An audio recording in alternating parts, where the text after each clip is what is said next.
All right, welcome everyone. This is the first interview we're going to be doing as part of a series for the type 1 diabetes community through the Family Centre. I'm Bec, I'm the CEO at the Family Centre, and I'm here today with a good friend of mine, Roger Hanney, who has type 1 diabetes and is one of the most hardcore runners and humans I have ever met. He's here to talk to us today a little bit about what COVID-19 has meant for him, what it's meant in terms of running, how he's staying sane, and maybe some tips and tricks around how you can stay physical and active during isolation and quarantine with type 1 diabetes. So Roger, welcome. Tell us a little bit about you as a runner, as a human, as a person with type 1 diabetes. What's your story? Hey Beck. So as a runner, like I should qualify that because the distances that we do and where we do them, which is frequently like remote mountainous sort of stuff. Not a lot of running necessarily happens. There's a lot of hiking and jogging and walking and crawling and suffering. So I don't want to big up the pace I'm doing at all by saying, yeah, oh, he's always running. He runs 100 miles. Like, so my journey with type 1 and my running and Hoka, which is what I'm part of, so it's a running shoe brand, really cool running shoe brand. They all intersect amazingly because I had made a big life change and made some really good choices, and I just started running more seriously when I was about 33, so that's around 2008 or late 2007. And then I was training for my first half marathon because, of course, what happens when you're training for your first half marathon and you've quit smoking and you're being healthy and you're doing all the right stuff, but you get type 1 diabetes out of nowhere and go, but I don't eat burgers much. How'd that happen? And I was doing all the right things. You know? So that was like a massive cosmic kick. And I basically, because I don't know, I've just got that headspace of liking a challenge and fixating on things. So after the half marathon and naturally the marathon, then naturally the 100K and of course the 100 miles and naturally 250K desert races. Yeah, so that all came together. And as that was all happening, and as I was running longer and sillier distances just to prove, well, yeah, you can with type 1, thank you very much. Then I got into Hoka because at that time it was an ultramarathon running shoe. And since then Hoka's just blown up, and I've got this, I know that I'm in a really unique position in life in that my work and my passion and my own physical challenge all kind of like they tango together really well. So as a runner, I think I can't divorce who I am as a runner from any of those things. So I run long, I have type 1 and running helps manage that. My work supports and enables that. And then, as for all of us, all of these things working together, the more these work together, the better that I can feel physically and the better I can feel sort of mentally. And at the moment, I think emotionally, I think we've all been on a bit of an unexpected, weird emotional roller coaster over the past couple of months. I really resonate with what you just said about finding that sweet spot with work and your purpose. I think type 1 diabetes in a different way to you has given me a really powerful sense of purpose with the Family Centre, and to have found that nexus between the thing that I'm passionate and knowledgeable about and yet still experimenting, but also wanting to share those lessons with the community and having the opportunity to build and be part of a type 1 community through my work. It's just, I wake up sometimes and think, how did this happen? This is just remarkable. And so, yeah, it's that same position, but it puts us in a position where when something like COVID-19 happens, I know that I'm watching the chatter in our online communities. I've had a lot of people contact and say, hey, how are you getting through this? How are you managing? What is it that you're doing from a routine, a structure, a mindfulness, what are your tools? And I've got mine, but I'm interested to hear about yours. How's it landed with you? Well, there's a bit to unpack there, isn't there, Beck? Firstly, I've got to say, you created Type 1 Family Centre as much as you brought a lot of people with you, and you did it with a lot of support and help. It's like Type 1 Family Centre, I got to experience a few years ago when I came over and gave you guys a talk, and had an amazing evening, and was super impressed by, like the diversity of the crowd that you brought and how much the centre meant to them, but also the kind of learning that you're supporting and enabling, and the way that you've pulled a big community together so quickly. And I'd made a decision a long time ago to not really do any fundraising with my running, simply because I think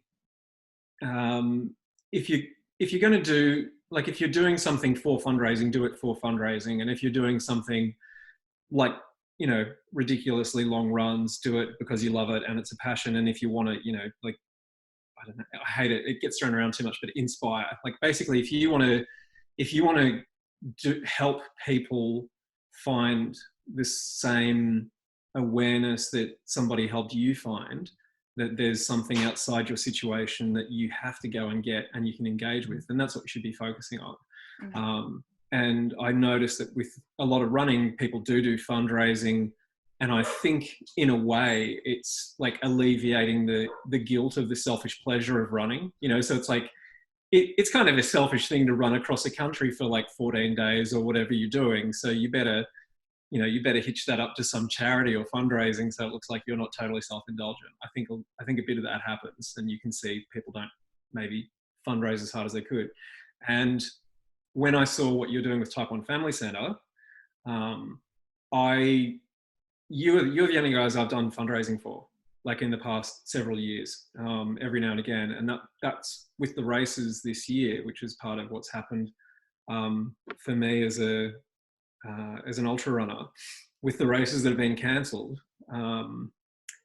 I had a trail marathon in March that I was really, really looking forward to, and we've sponsored for years, and I haven't actually run in ages, and I was going to do that, and then that got cancelled from a combination of bushfire damage out in the Blue Mountains, and also the COVID was really starting to kick in terms of social distancing over here in Sydney.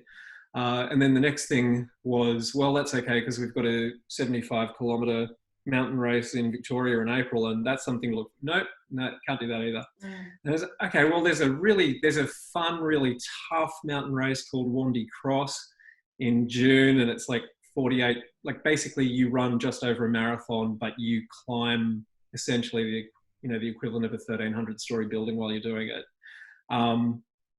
In beautiful mountains on gnarly trails. And it was like, that's okay, because that's less than 500 people. And it was like, no, that's not, and now the one thing that we're hanging on to is the race that I usually use to fundraise, or I would have been using to fundraise for the Type 1 Family Centre in Perth this year. And that was Hard Rock in Colorado, which is an incredible race. Like, there's nothing like Hard Rock. Hard Rock it's an iconic trail ultramarathon. It's at altitude. You're at an average altitude of 10,000 feet. So there's reduced oxygen. The trails are awesome. The scenery is incredible. There's like mountains in every direction. It's like you can literally, there's a 14,000 foot summit that you go through at about halfway, and you can see literally, 42 mountain tops from it.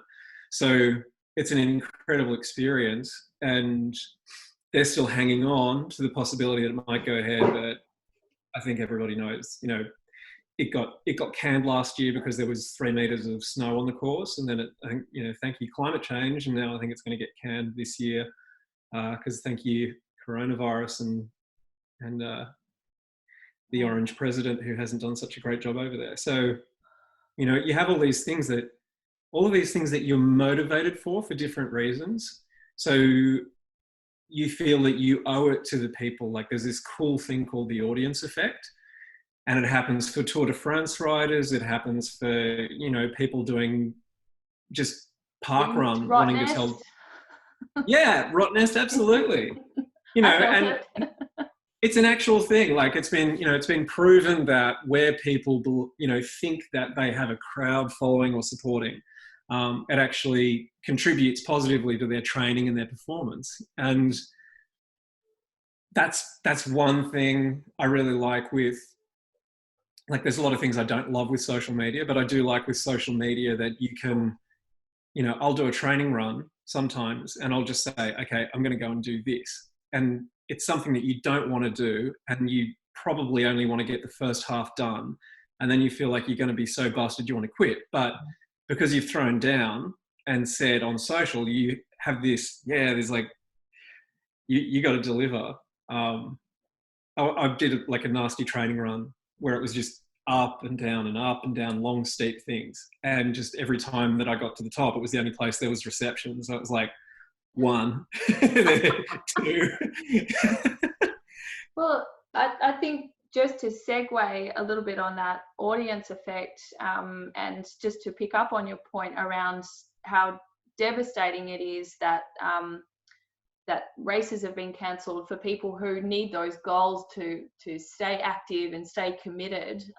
It is also something that really does feature for the Family Centre. This COVID-19 crisis has meant that all of our fundraising events have had to be cancelled. All of the things that others like you were committing to do to fundraise for us from a race context isn't going ahead either. And that's left the Family Centre in serious trouble. So I think just picking up on that audience effect, we've launched the Let's Get Physical Challenge, which is on our website, and I'm doing it. I started yesterday. I've committed to do 25 push-ups on my toes for 25 days, and I'm asking people to donate $25. And there are a number of challenges on there, including an ultramarathon, which is 50 kilometers over 25 days, and you can walk, scooter, run, ride, do whatever you want with that one as well. So that might be your challenge, Roger. But Might do it all at once. I don't have the you could patience do it all at to once, or you could do it every day. That's probably more your jam. But that's the kind of thing that matters now, right now, when we're still trying to be active, but do it in a socially distanced way, and still be able to give back to the communities and the organisations that we know and love, and need to keep alive during this time. So thank you for signing up for that. I think I just signed you up. That just okay, I think I just signed up. I'll have to put that out there. But so how do you go when these sorts of goals are ripped away? I mean, how have you felt in the last couple of weeks? It's been interesting in a few different ways. As far as, I think, like a number of people dependent on, retail or whatever industry they're part of in Australia. I mean, hospitality has taken it in the neck. People doing events have taken it in the neck, and that has definitely contributed to feelings of, I'd say there's a real sense of disorientation. Like you've got people who've been in secure work for years who would have had totally different future narratives happening in their head than they're living right now. And I think, the first week was really disruptive. And then I think, in my experience at least, and I think probably people around me, that disruption, the incredibly interesting sort of psycho creatures that we are, we've kind of adapted to the disruption fairly quickly. Like we've normalized a lot of what's really not normal right now. Mm-hmm. So that's the work thing, and that definitely plays into it. And you can't easily separate, I think, feelings of displacement from your work life and what's going on in your athletic life. But I'd say in the athletic life, like the loss of these events has been a bit of a roller coaster. Mm. So you know, like an event gets cancelled and you're like, oh, that's okay, I'm still running with friends. And then it's like, you can't really run with friends and you're like, oh, that's okay, I've still got another event to go. And then it's like, no, that event's cancelled too. So these events that were really your reason for wanting to train, even though your original reason for wanting to train was because you're living with type 1 and you need to be the best physical being you can be so it can have as little impact on your life as possible.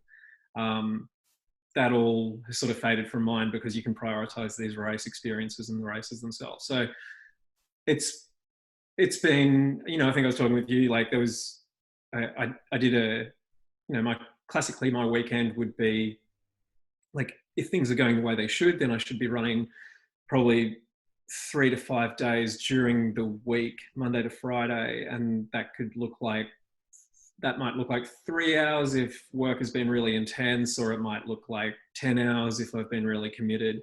And then you get to the weekend and you probably do anything from sort of 7 to 15 hours of running on the weekend.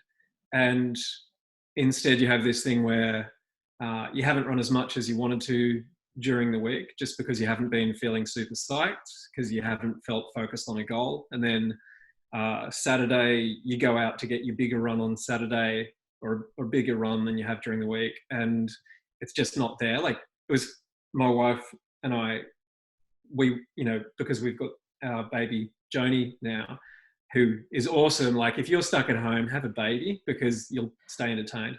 Highly recommended. Plan ahead though. We prepared ours earlier. Like on the Saturday, so I'll run Saturday, she'll run Sunday. Like, we'll go for our big runs on different days and then run small alternate days. So I went for my, you know, what was meant to be a bigger run Saturday, and I just did not feel it, you know. And then it's like, she went out Sunday and I hadn't said anything about mine other than my run kind of sucked. And then she comes back from hers on Sunday, was like, yeah, it just wasn't feeling it. So I mean, like, we turned what should have been our running day into, like, you know, French toast and pizza and beer, and just went, yeah, you know. Yep. Not I felt it on the weekend. On the weekend too, I was supposed to do an 8K swim, and I wasn't feeling it. And I got out after 4.5 Ks, and that's interesting that you've had that same, because my Life Without Limits fundraising and swim campaign has obviously had to be canned because Freo Ports Authority is not issuing any more applications for crossings of the channel, Rottnest Channel. And we did get in the Port to Pub 2, swimming from Perth to Fremantle a couple of weekends ago. We sort of snuck that in before a lot of the social distancing regulation came in. But now this is just not possible. And you're right, being a really goal-oriented person and needing the next thing, I'm feeling quite rudderless and lost. And you know, I'm trying to stay as active as I can, but there's this sense of, well, a 10K swim, you know, why at the moment? What's it all for? And I think that's a big question that seems to be looming large for you as well. Yeah, absolutely. And I mean, I guess the good thing is that when you get to that point and you recognize, okay, well, rudderless is a really good way, you know, to describe it. When you realize, well, that's what it is. Like, I don't have an answer to my why right now. Getting an answer to your why is what you need. So my passion for my running passion really is just the stupid stuff, like 100 milers, big terrain. Like, there was that Coast to Kosciuszko was a pinnacle, literally a pinnacle race in Australia, where you ran from the coast to the top of Kosciuszko, and like, that was a 240K run. And I loved that, you know, like, I did that 5 times, and that got canned because of a little bit of nanny state action, wanting a run with 50 people who are all looked after individually by a car to adopt the same traffic control regulations as a cycle race with 2,500 competitors all paying large amounts of money to play. So, you know, just these things, they're getting killed off as it is.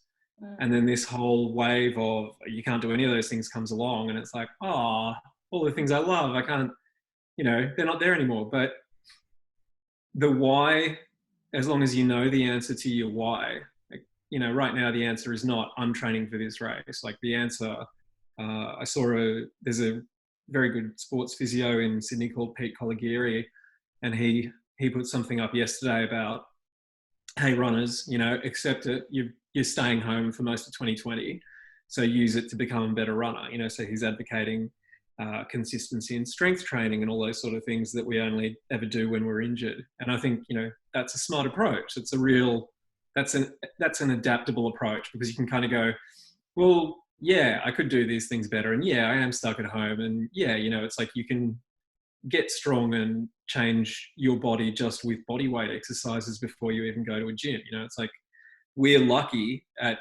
my place because I've actually, I've got an altitude generator machine. So if we want to train at altitude, we can. I've got a treadmill.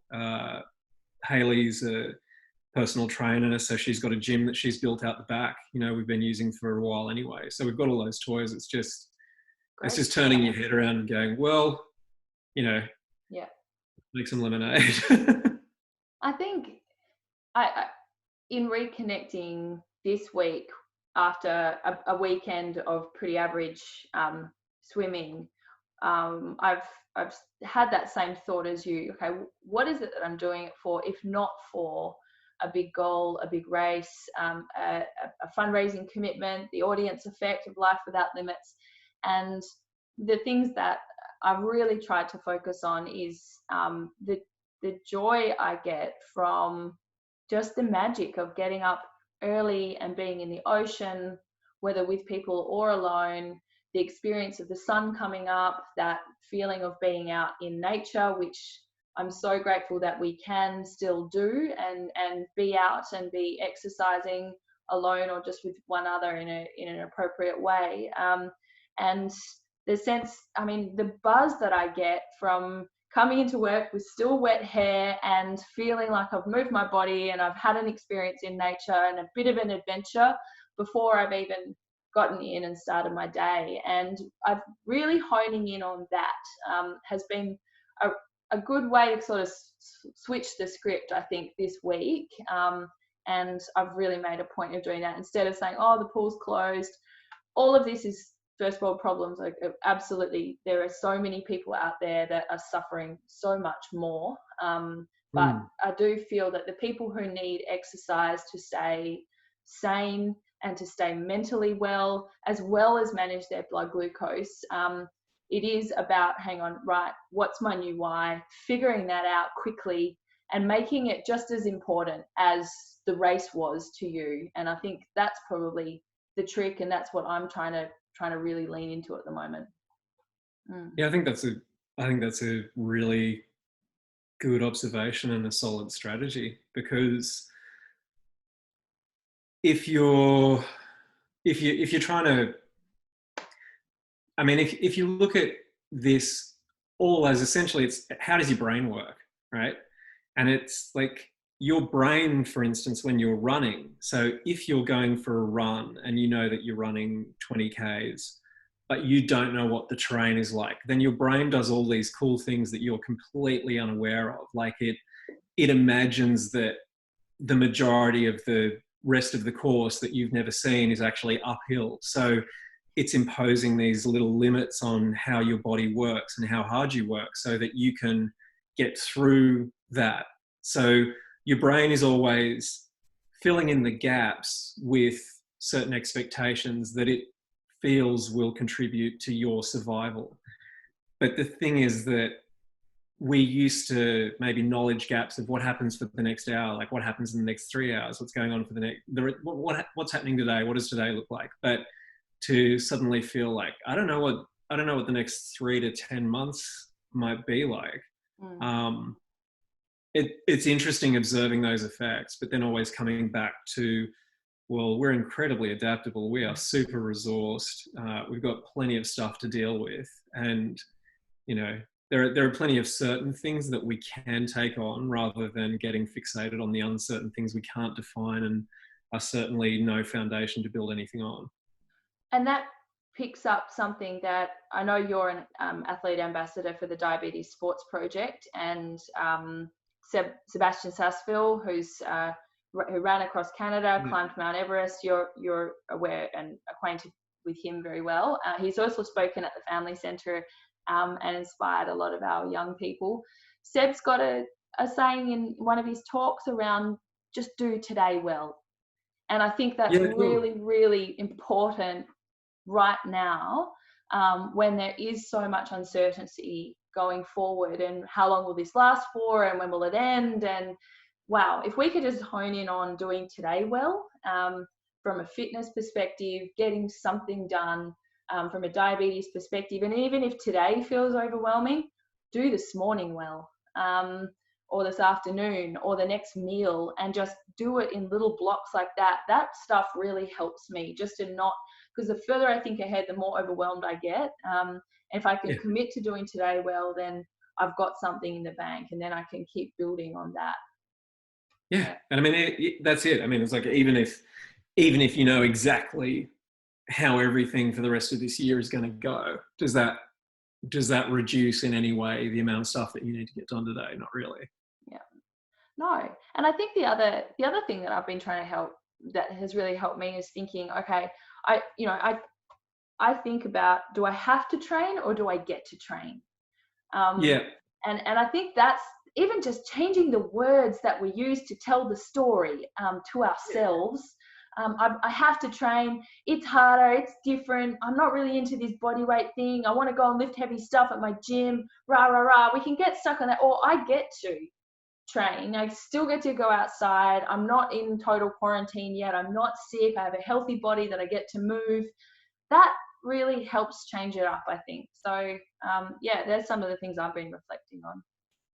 Yeah, absolutely. And I mean, that, as you were saying, so like you're getting out early, you're experiencing that bit of the day, because it's like the majority of the day, like 10 hours of the day, is moderate to full sunlight, and everything's all pretty much the same color, and everything looks and feels kind of the same, and you've got to get to a meeting, or you've got to get to lunch, or you've got to return a call, or finish off some emails, whatever. But those little slivers at the start and the end of the day, like sunset and sunrise, being up and active and out doing stuff when those are happening is amazing. Like, and that is something, it's easy to, especially right now, like it's easy to just go, yeah, we're gonna stay up late, we're gonna get up late, it's just gonna deal with things as it happens, because I don't really love everything about this moment and the way that it's turning out, or the way it's been, shaped. Haley's awesome. Like, my partner Haley is amazing at getting up stupid early, getting the things that she wanted to get done, ticking them off, nailing it, wanting to be in bed by 9. It's like all the good things. It's kind of like, how you try that idea of sort of listening to your better angels. It's like when I shut up and go, okay, like we'll get to sleep early, and then it's like, oh, it's so much easier to get up early when you get to sleep early. Who knew? Yeah. And that's it. And that's that power of really, being committed to your routine. And I think for you, it sounds like it's that accountability piece as well. We were talking about the audience effect before. Well, Haley's your audience, and you're hers. And it is about saying, hey, look, I need this from you, to help me stick with my goals here, and help me do today well. And that's where something like committing on social to the Let's Get Physical challenge, and putting videos up and showing people that you're staying active and healthy, or just making sure that your family's on point and checking in. Hey, did you get out this morning? Because if you're working from home, the day can just turn into this sort of 24-hour blur, and you can do things whenever you feel like doing them. I can't do that. I still have to get up, put work clothes on. I'm still trying to stick to that routine, because that's the thing that's going to keep me sane. And that those time frames in particular around early starts and early check-ins with the team at the Family Centre on Zoom, and just making sure there's some structure about the day. Yeah. You haven't gone shopping for daytime pajamas yet then? No, well, we do a pants check on our Zoom meetings in the morning. It's like, okay, Yes. everybody's business on the top, and just checking. And no one's got pajamas on the bottom yet. Oh, I know, right?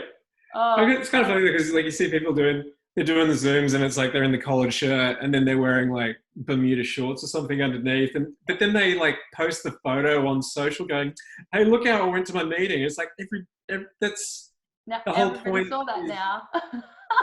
I who will never knows? forget Gary Taubes, who's the author of Why We Get Fat and Good Calories, Bad Calories. We reached out to him via Twitter, a tweet he put out to say, I want to interview people working in the diabetes space about low carb. So Amy Rush from the center and I put our hands up and we're on this interview that ended up being at 2:00 in the morning our time because he was in San Francisco and we sort of missed the connections a few times. And so it was exactly that. We were all on screen. I was all business on the top, but I had pajamas with pandas on them on the bottom. And at one point during the interview, I had to get up and I got up and sort of had to like crab walk Yeah, across the screen so that he didn't see what was going on. And now I've just told the world. Awesome. there you go.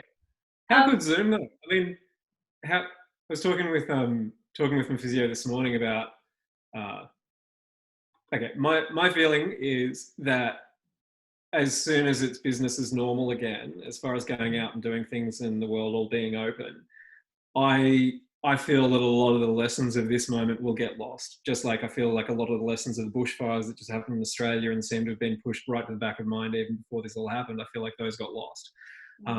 I think it's human nature to only pay attention to crises that you're experiencing that are right in front of you, and then after that, create narratives that somehow it'll all be okay and we'll all fix it, we'll come out better.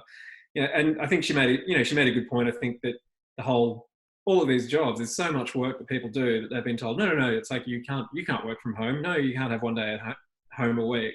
I think that will be really different because I think that there'll be so many habits and practices formed around this, but I really hope there's more than that learnt from what we're going through. Because one thing that I had to remind myself of, and it was, as you were saying, it's the difference between I have to and I get to. It's the language. So it's like we're talking about we're all in this situation because of COVID.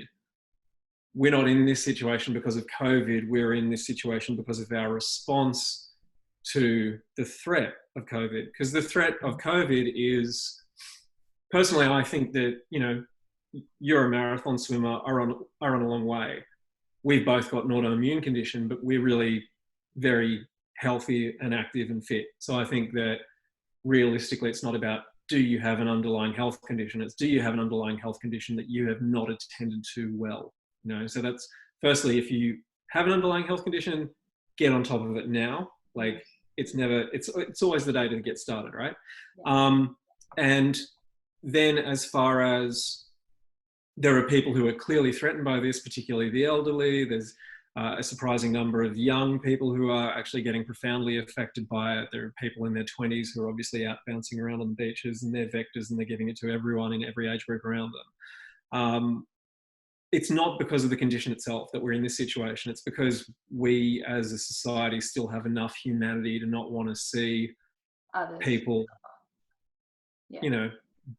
get sick and worse when it's avoidable, and it was interesting seeing Trump. Sorry, Roger, I'm just noticing that the time's ticking down on our Zoom and I don't want it to cut us off very abruptly, but I think that's a really, really good point to kind of land on to wrap up is that, first of all, the message that may be being lost a little bit here in the communication around underlying health conditions and COVID-19 is a really positive one. It's an opportunity to spend this time nailing down your diabetes management, access the services like the Family Centre, where we are bulk billing our telehealth appointments, where you can get information and advice and community support at very, very low cost. And now you have the time to really work on that stuff. Do it now because there's no better time. And also keep your own ass because no one else is going to bother.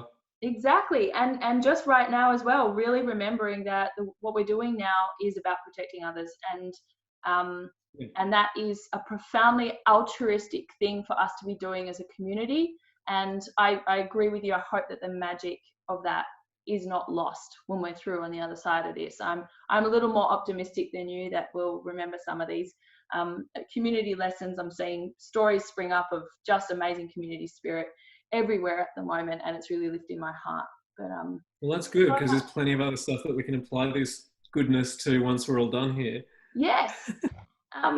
Including building back little non-profits like the Type 1 Family Centre, building them back up. So Thank you so much for joining me today, Roger. I really appreciate you giving us some time. I know you'll keep on running and we'll keep talking, and those lessons learned are important. Thanks for the reflections. And I think I'll be running 50Ks for you guys now. It sounds like probably next weekend or the one after. Fantastic. Thanks for signing up for Let's Get Physical. We might get your video online shortly. All right. Thanks, Roger.